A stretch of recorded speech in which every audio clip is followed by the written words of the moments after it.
Hello everyone, welcome back to my channel. আমার নতুন একটি ভিডিওতে তোমাদের সকলকে স্বাগত জানাই। আজকের ব্লগটা অন্য দিনের তুলনায় একটু আলাদা। দেখতেই পাচ্ছ রেডি সেডি হয়ে বেরিয়ে পড়েছি। কোথায় যাচ্ছি সেটা তো বলছি, তার আগে বলি এটা আগের দিনের ব্লগ, নেটওয়ার্ক ইস্যুর কারণে পোস্ট করতে পারিনি। হ্যাঁ, আগের দিনের ব্লগে বলেই দিয়েছিলাম যে আমরা যাব মামা শ্বশুর মাসি শাশুড়ি বাড়িতে। তো তোমাদের মনে ছিল কিনা জানি না, তো আজকে সেখানেই দেখো রেডি সেডি হয়ে বেরিয়ে পড়েছি। চল চল, লিপ গার্ডটা তো সোনামা কোথায় ফেলে দিল না হলে। শীতকালে একটু লিপ গার্ড লিপ বাম এগুলোই দরকার, কিন্তু আমার মেয়ের জ্বালায় সেগুলো থাকবে না। কোথায় ফেলে দিয়ে আসছে এইসব জিনিস, মানে কি আর বলবো, সমস্ত জিনিস না টুকিটাকি ছোটোখাটো জিনিসগুলো নিয়ে খেলতে চায়, নিয়ে ফেলে দেয় কোথায়। তো যাই হোক, তারপরে দোকান থেকে কিনে আমাদের শেষ পর্যন্ত মাখতে হয়েছিল। কি ভাবছো আমার মা কোথা থেকে এলো? হ্যাঁ, মাও আমাদের সঙ্গে যাচ্ছে। মাকে অনেকবার করে সবাই বলে যাওয়ার জন্য, তো এবারে মানে মা যাচ্ছে। আরামবাগ থেকেই মা আমাদের গাড়িতে উঠেছে, আবার ফিরবার সময় মাকে আরামবাগই নামিয়ে দেওয়া হবে। তো এই কারণে মা আমাদের সাথে যাচ্ছে, আর মা মেয়ে দুজনাতে মিলে গল্প করতে করতে যাচ্ছি। আর আমার মেয়েকে দেখেছো, গাড়ি উঠতে না উঠতেই ঘুমিয়ে পড়েছে। তো ও গাড়ি উঠলেই ঘুমায় সঙ্গে সঙ্গে। আর আমার মনে হয় আমার মেয়ে নয়, সব বাচ্চারা এরকমভাবে দুলতে দুলতে গেলে না ঘুমিয়ে পড়ে, তাই না? তাড়াতাড়ি করে ঘুমিয়ে পড়ে।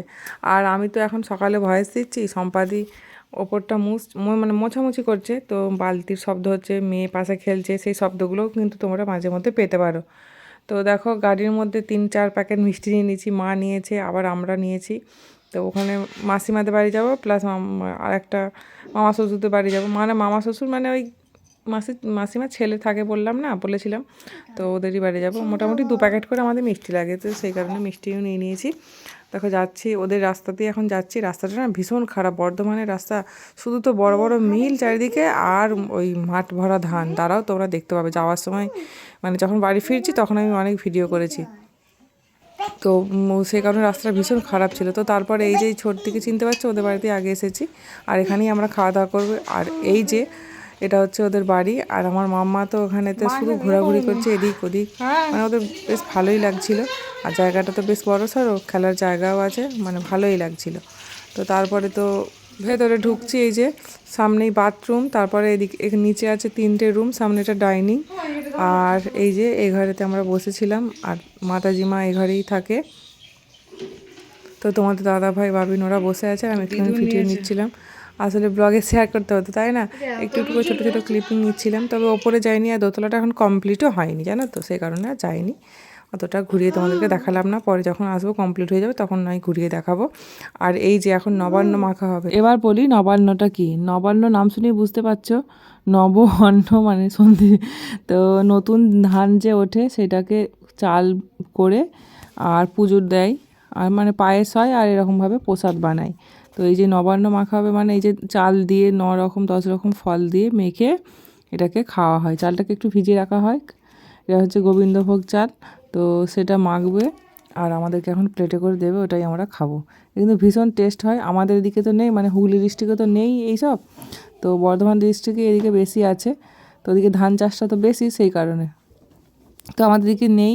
জানি না, বিয়ের পর থেকে এই দিদিদের বাড়িতে আসি আর খাই, মানে খুব ভালো লাগে। তবে প্রত্যেক বছর আসি না, 2-3 বছর যাইনি, আবার এবছর গিয়েছিলাম। তো ভীষণ ভালো লেগেছিলো।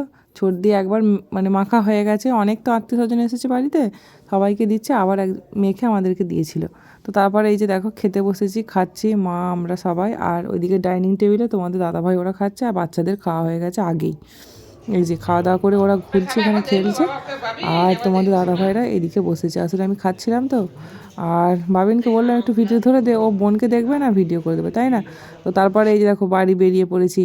এবার তোমরা খালি দেখো মাঠগুলোর দিকে তাকিয়ে দেখো, শুধু ধান আর ধান। সারা রাস্তা জুড়ে এরকম মাঠের মাঝখান দিয়ে যাচ্ছি, শুধু শুধু রাস্তা মানে সরি শুধু ধান আর ধান।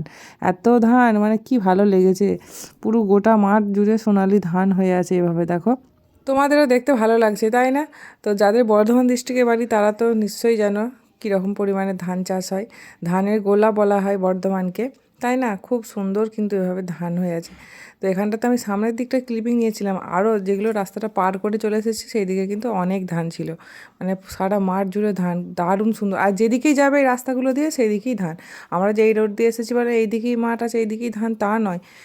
এইদিকে তো মানে আমাদের বাড়ি 4-5 দিকে রাস্তা আছে সেদিকে যাওয়া যায়, কিন্তু যেদিকেই যাবে সেই রাস্তাতেই কিন্তু এরকম ধান। তো যাই হোক, তবে একটা জিনিস কি, রাস্তাটা ভীষণভাবে খারাপ জানো তো, রাস্তাটা ভীষণ খারাপ হয়ে গেছে। আর বাবিন, ওর দিদুন, ঠাম্মি ওরা সবাই পিছনে বসেছে, আর আমি সোনামাকে নিয়ে পিছনে সামনেই বসেছিলাম। কিন্তু ও ঠাম্মির কাছে যাবে বলে বায়না করছিল, দেখো যেই আবারও ঘুমিয়ে পড়েছে। তোমাদেরকে বললাম না, চারিপাশে যত তাকাবে ততই শুধু ধান আর ধান দেখতে পাবে, মাঠ ভরা একদম সোনালি ধান হয়ে আছে। সত্যি অপূর্ব দৃশ্য। যেখানটা একদম বড় বড় মাঠ পড়ছে সেই দিকগুলো বেশি ভালো লাগছে, যত দূর তাকাচ্ছি তত দূর ধান আর ধান, একদম অপরূপ দৃশ্য। তো আমরা বাড়ির কাছাকাছি চলে এসেছি, বাড়ির কাছাকাছি না, আরামবাগের কাছাকাছি এসে গেছি, তারপরে তো বাড়ি আসবো। তো এদিকে তো বাবিনের পরীক্ষাও শেষ হয়ে গেছে, তো এবার ও যাবে ওর দিদুনদের বাড়ি। তো ওখানে সীমা আছে, ছোটো বোন, ওর বন্ধু, বেস্ট ফ্রেন্ড, মাসি কাম বেস্ট ফ্রেন্ড। তো ও ওখানেই যাবে দুদিন, তারপরে তো আমাদের বিয়ে বাড়ি আছে, আমরাও যাব একসাথে, তারপরে সবাই মিলে বাড়ি ফিরবো, দেখা যাক। তবে আজ আর ওকে পাঠাবো না, কাল দেখি আরামবাগে দিয়ে যাব আমরা, মা বা যে হোক এসে ওকে নিয়ে যাবে। তো ও তো মামা বাড়ি যাওয়ার জন্য এক পা হয়ে আছে, কিন্তু আজকে আর ওকে পাঠাবো না, কোনো কিছু জিনিসপত্র নিয়ে আসিনি আর না, মাকে আরামবাগে নামিয়ে দিয়েছি, মা বাড়ি চলে গেছে।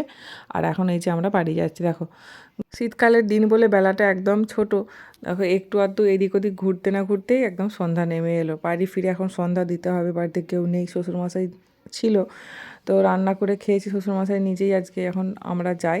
আর দিদি সঙ্গে খাবারও দিয়ে দিয়েছে, রান্নাবান্না আজকে আর সেরকম করতে হবে না।